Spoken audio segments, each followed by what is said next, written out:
उत्तर प्रदेश से हम शुरू करेंगे। हलाल सर्टिफ़िकेशन को लेके तमाम बवाल वहाँ चल रहा है।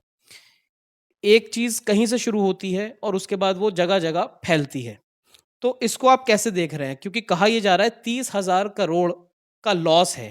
तमाम 400 होटल्स थे जिन्होंने हलाल सर्टिफ़िकेशन लिया था और जो कंप्लेनेंट है, उसने ये कहा है कि ये नॉन गवर्नमेंटल ऑर्गनाइज़ेशंस हैं जो अपने प्रॉफ़िट के लिए इस तरह की चीज़ें कर रही हैं और एक पिटीशन भी दायर हुई थी 2020 में जिसमें ये कहा गया था कि ये जो नॉन मुस्लिम हैं, उनको ज़बरदस्ती हलाल सर्टिफ़ाइड खिलाया जा रहा है, तो उनकी भावनाएँ आहत हो रही हैं। इसके बारे में आप क्या कहेंगे?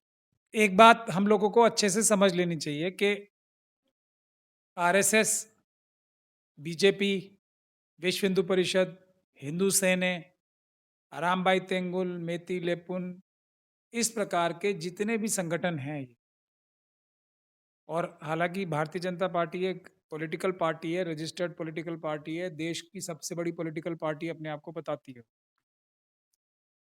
है या नहीं है, ये एक डिबेट हो सकती है। उसके बावजूद भी उसके खुद इतनी बड़ी political party, registered political party, जो देश की रूलिंग पॉलिटिकल पार्टी है, उसके लोग भी, उसके ऑफिस बेयरर भी भारत के संविधान को तोड़ के, अपनी शपथ तोड़ के जो वो लेते हैं, कोई भी एमपी एमएलए भी बनता है ना, तो वो भारत के संविधान की शपथ लेके ही बनता है, उसको अक्षुण्ण रखने की। उसके बावजूद भी वो हिंदू राष्ट्र बनाने की डायरेक्टली या इनडायरेक्टली बातें करते हैं। तो ये लोग कौन हो गए? ये देशद्रोही हो गए।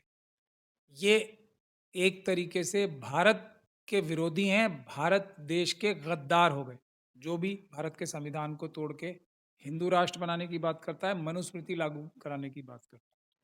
और ऐसे बहुत सारे धार्मिक गुरु भी हैं जो उत्तराखंड में, मध्य प्रदेश में और दूसरी जगहों पे मौजूद हैं। ये सभी देशद्रोह की गतिविधियों में लिप्त हैं। ये समझ लेनी चाहिए। ये जो हलाल सर्टिफिकेशन का टाइमिंग देखिए आप, टाइमिंग क्या है? जब पूरी दुनिया में एक जो इस्लाम के खिलाफ एक जो ज़ायनिस्ट ताकतों ने, जैसे आरएसएस है, वैसे ज़ायनिस्ट ताकतें हैं दुनिया में दूसरी जगहों पे, इसराइल में जिसका मरकज़ यानी कि सेंटर। तो उन लोगों ने इस्लाम धर्म के खिलाफ एक बहुत बड़ा माहौल बना रखा। लेकिन अभी ये जो हमास का हमला हुआ है 7 अक्टूबर के बाद, और उसके बाद जो ज़ायनिस्ट चेहरा बेनकाब हुआ है कि इनसे ज़्यादा ज़ालिम, इनसे ज़्यादा निर्दयी, इनसे ज़्यादा बड़ा आतंकवादी, इनसे बड़ा कोई क्रिमिनल आस-पास के समय में पैदा ही नहीं हुआ है। उसके बाद से एक नई वेव इस्लाम के खिलाफ जो चलती थी, अब इस्लाम के फ़ेवर में, फ़िलिस्तीन के फ़ेवर में, मुसलमानों के फ़ेवर में, पूरी दुनिया में, अमेरिका, यूरोप और दूसरी जगहों पे भी, साउथ अमेरिका, एक वेव चल रही है। और इसमें जो 57 इस्लामिक कंट्रीज़, वो सभी इस बात से बहुत आहत होंगी, भारत के देश के तो मुसलमान होंगे ही, क्योंकि उनके लिए हलाल खाना, और हलाल कोई ज़िबा करने को ही नहीं हलाल कहते हैं। हलाल का मतलब होता है ऐसा खाना जो पाक हो, साफ़ हो और जिसमें कोई इम्प्योरिटी ना हो, कोई बेईमानी ना हो, उसमें कोई करप्शन ना हो। ऐसे खाने को हलाल खाना कहा जाता है। ऐसे खाने को हलाल रिज़्क यानी कि हलाल रोज़ी कहा जाता है। तो अब आरएसएस और ज़ायनिस्ट ताकतों का तो हलाल के कॉन्सेप्ट से कुछ लेना-देना ही नहीं है। वो तो हलाल के उल्टा ही सब काम करते हैं। उनकी तो ताकत ही हलाल के उल्टा काम करने की है। जो चीज़ प्योर नहीं है, जो चीज़ करप्शन से फ्री नहीं है, ऐसी चीज़ तो उनके काम की नहीं है किसी तरीके की।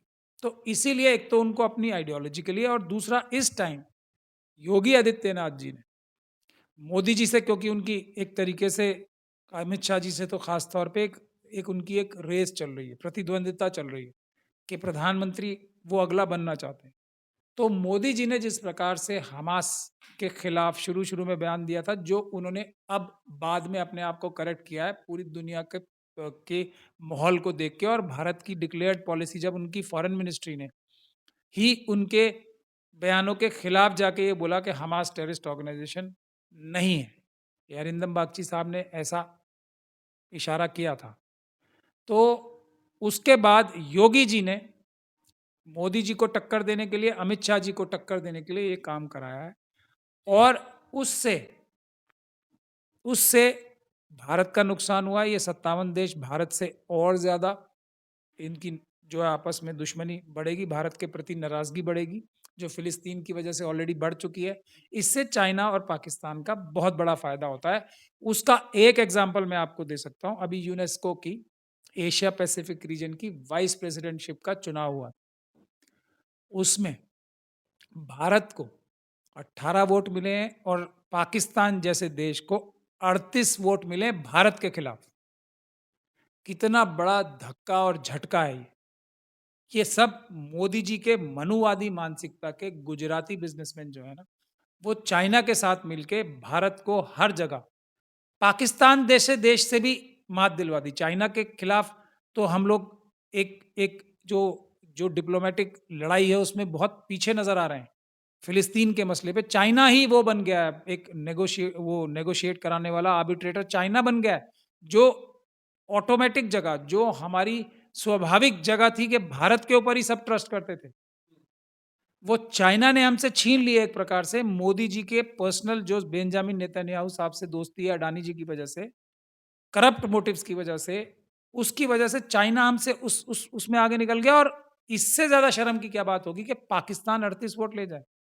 हालाँकि पाकिस्तान की कोई इतनी ताकत और है अपनी सलाहियत नहीं है। चाइना ने ही दिलवाए होंगे उसे वोट, मगर चाइना ने पाकिस्तान को भारत के हाथ पाकिस्तान के हाथों भारत को हरा दिया। लेकिन और ये वो कैसे ये ये समझेंगे? ये ये यही मैं आपको समझा रहा हूँ ना, ये एग्ज़ाम्पल मैं आपको दे रहा हूँ कि ये एक मोदी जी ने वो काम किया गलत, उसकी वजह से और ये इंटरनेशनल कम्युनिटी में भारत की साख गिराने का काम दूसरा ये योगी जी ने किया, इससे भी बहुत बड़ा नुकसान होगा। हलाल के बारे में मैं ये एक बात आपको फिर रोक के बोल रहा हूँ कि हलाल क्या है? कोई नहीं खाना चाहता हलाल तो ये कहना कि मजबूर किया जा रहा है, ये गलत है।